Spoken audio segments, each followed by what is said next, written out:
Bonjour, ici CryptoAli, j'espère que vous allez bien aujourd'hui, 20 décembre. Alors pour aujourd'hui, j'ai d'excellentes nouvelles. Avant tout, on va aller voir le prix du XRP qui se situe à 62 cents 13.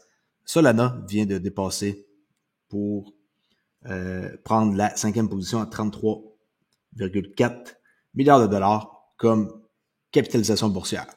Alright, alors bravo à ceux qui détiennent du Solana et qui ont acheté durant la belle baisse qu'on a eue avant que ça monte. OK? Solana qui est toujours un excellent projet, même si c'est pas parce que j'en parle pas que c'est pas un bon token à avoir. Alors, aujourd'hui, qu'est-ce qu'on va voir?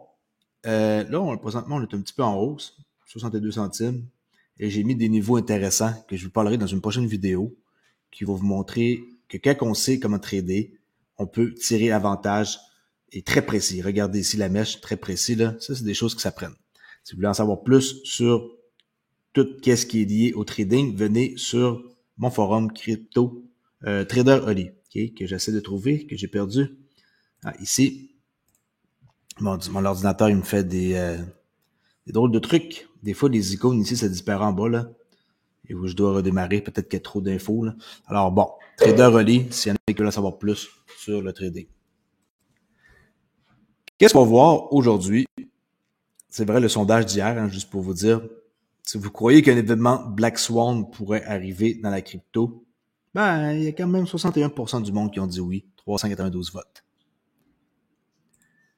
On va aller juste sur la page de X de Cryptola, de l'entrevue qu'il y a eu hier avec John E. Dayton et Steven Narahoff. Je l'ai écouté au complet. J'ai été impressionné. J'ai pris des notes. Ça, c'est le lien qu'il y a sur la page Twitter, qui est X. Ou sinon, vous pouvez aller voir cette page-là, qui est sur YouTube, en direct, pour pouvoir voir l'entrevue, qui est écoutée 1h02, avec nul autre que, comme j'ai dit, Narahoff. Et on voit aussi son avocat un peu là, dans la vidéo qui va mentionner certaines affaires. Écoutez, c'est pas parce qu'il y a eu une entrevue que tout va éclater et que la vérité, on va le savoir, là. Ils vont refaire une partie 2 et ainsi de suite, là. Il a beaucoup de choses à dire et il est capable aussi de montrer que il y a des portefeuilles qui sont beaucoup concentrés et qui ont eu beaucoup de tokens ETH dans les tout débuts et que c'est splitté, là. Il y a beaucoup de choses à savoir. Il y a beaucoup, mais Ethereum en tant que tel, il y a vraiment une quantité d'informations là-dedans qui ont été cachées, qui sont cachées du public et qui vont sortir au grand jour. Et avec John E. Dayton, il va aller chercher la vérité, croyez-moi. Bon. Qu'est-ce que je veux vous montrer? Bon, on voit Mike Novogratz ici qui a fait une entrevue et qui parle aussi du Bitcoin ETF pour le 10 janvier. Juste pour vous mentionner, s'il y en a qui veulent voir le petit 2 minutes, je mettrai le lien dans la description. Et il est très enthousiaste pour le 10 janvier. Je pense pas qu'il y ait personne qui sache la date, mais quand même, le 10 correspond à une date importante avec les approbations de la SEC pour les ETF Bitcoin. Juste vous mentionner, parce que j'étais sur la page de John E. Dayton et Novogratz, hein, Mike Novogratz, et ici qu'on peut voir à droite, qui est pour Galaxy, ici, il en parle. Et quand les gens d'importance comme lui en parlent, et que d'autres personnes de son niveau en parlent, ben il faut prendre ça au sérieux. Et les Bitcoin ETF, ils vont arriver plus vite qu'on le pense. On va rentrer dans les détails de ma vidéo. Assez de parler des à côté. En quoi que Ripple ont fait une annonce le 20 décembre, cette nuit.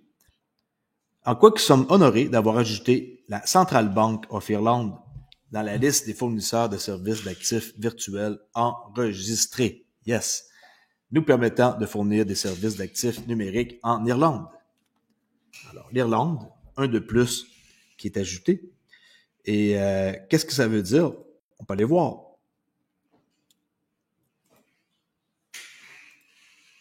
Ça, c'est le site pour enregistrer les banques centrales en Irlande. Et dans le document, on peut le voir ici, qui est Register of Virtual Assets. Quand on clique sur le PDF, c'est l'ouvre PDF. Et on voit que Ripple ont maintenant ici leur place. Alors, Ripple Market Ireland Limited, additionné le 19 décembre, le jour de ma fête hier. Fait que ma fête apporte peut-être chance, non? Et là, on voit ici l'annonce de Ripple, qui c'était le tweet, excusez-moi. Ça, c'était le tweet de leur part. Et pourquoi que je vous montre cette photo-là? Parce que on vient d'ajouter ça. Mais avant, au mois de novembre, Dubaï, qui était ajouté. Ensuite, avant Dubaï, on a eu, au mois d'octobre, Singapour qui est ajouté. Et vous savez tous qu'il y a 35 licences qu'on a obtenues aux États-Unis en 2023. Alors, tout ça, ça s'additionne. Ça s'additionne et c'est juste des bonnes nouvelles. Fait qu'ici, ça, c'est l'annonce. Ripple ajouté au registre des fournisseurs de services d'actifs virtuels de la Banque d'Irlande. On peut voir complètement en bas en quoi ils apparaissent dans le registre avec le PDF que je viens de vous montrer ici et que on peut voir. Il y a 11 autres entités qui sont là. Okay? 11 entités qui sont là. Donc, par exemple, PaySafe, Zodiac Custody. En passant, Zodiac Custody est un client de chez Metaco. Metaco appartient à Ripple pour 204 millions de dollars. Gemini, Coinbase, No Friction, je connais pas, MoonPay, qui est quand même assez très populaire, puis PayWorld Europe. Fait que ça l'ajoute encore plus de value pour qu'est-ce qui s'en vient. Comme vous pouvez entendre, on entend mon petit garçon jouer en arrière. Alors, surprenez-vous pas s'il y a du bruit. Okay? Aujourd'hui, il est malade, alors je le garde à la maison avec moi. La République des Palos, vous savez, ils ont été comme projet pilote numéro 1, si on pourrait dire, phase 1, et par la suite, ça a été un succès, ça l'a arrêté, et là, je vous ai dit, si il se passe quelque chose de nouveau, je vais vous en parler. Alors, il y a du développement. Le ministère des Finances de la République des Palos a officiellement lancé la phase 2 du programme Stablecoin, le PSC, Palos Stablecoin, qui est adossé à un PSC équivaut à $1 américain tokenisé. Ça, c'est l'annonce qui a été faite. On peut voir ici, dans le document qui a été fait le 13 décembre, démystifier les monnaies numériques des banques centrales. Les PALOS, ils apparaissent dans le document, entre autres. Il n'y a pas juste les PALOS. Il y a aussi d'autres endroits comme le Bhoutan, le Monténégro, tout ça, aussi ceux qui sont en train de profiter de la technologie. C'est pas juste les PALOS, ok? Ça, c'est la preuve. Okay? Si vous vous souvenez pas, je vous montre la preuve. Et on peut voir à la page 16 du document qui est de CBDC de Digital Evolution of Money à la page 16. On va aller voir que les PALOS sont bel et bien là. Regardez leur token. Republic of Palo. Et comme je vous ai mentionné, il y a aussi le Bhoutan. Il y a après ça le Banco Colombia Central Bank, qui est Monténégro. Là, je vous parle de Palo parce qu'ils ont évolué en phase 2 de leur programme. Alors, ceux qui ont dit pourquoi que ça s'est arrêté, c'est quoi l'affaire, Crypto.ly, ça marche pas leur truc. Non, c'est pas ça.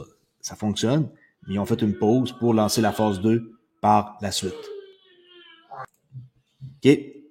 Alors, c'est ça pour les Palo. C'est peut-être une excellente nouvelle en passant pour ceux qui veulent en savoir plus sur le CBDC. Le document ici, je vais le partager de nouveau. Il y a un paquet d'informations là-dedans. Je vais pas commencer à lire ça au complet. Mais si vous voulez vraiment apprendre le futur, sur qu'est-ce qui s'en vient, tout qu'est-ce qui est écrit ici, c'est qu'est-ce qui va arriver dans les 5 à 7 prochaines années, on pourrait dire. C'est très, très, très représentatif de qu'est-ce qui s'en vient, comme 98% du global GDP représenté par les pays sont en train de poursuivre leur voie sur les projets de CBDC. C'est des statistiques. Statistiques, ça ne dément pas. Comme on peut voir, 19 des 20 pays du G20 sont maintenant en projet de phase avancée. 19. Ça veut dire de quoi ça, non? OK. Prédiction 2024. Ripple ont mis à jour ici des nouvelles personnes de leur compagnie qui ont parlé. Rahul Advani de la PAC Et les prédictions 2024, ils avaient été faites par une personne, mais là, ils ont rajouté un paquet d'employés. Rahul Advani, qui est le directeur des politiques pour la PAC, il fait ses prédictions. Vous pouvez lire, OK, 1, 2, 3, 4. Vous mettez ça en français, vous lisez. Même affaire pour Monique Colon, qui a fait ses prédictions pour 2024, qui est la présidente, je rappelle. Ensuite, on a Fiona Murray, VP Managing Director pour la PAC, qui a aussi fait ses prédictions pour 2024. Chacun a leur opinion.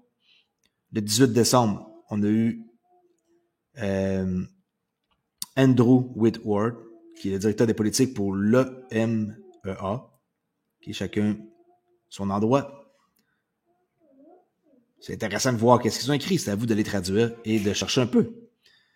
Et on avait le 15 décembre Adrienne Trécani de Metaco que je vous avais montré qu'est-ce qu'il pensait pour le futur Ripple en 2024. Qu'est-ce qui va se passer en 2024 pour eux?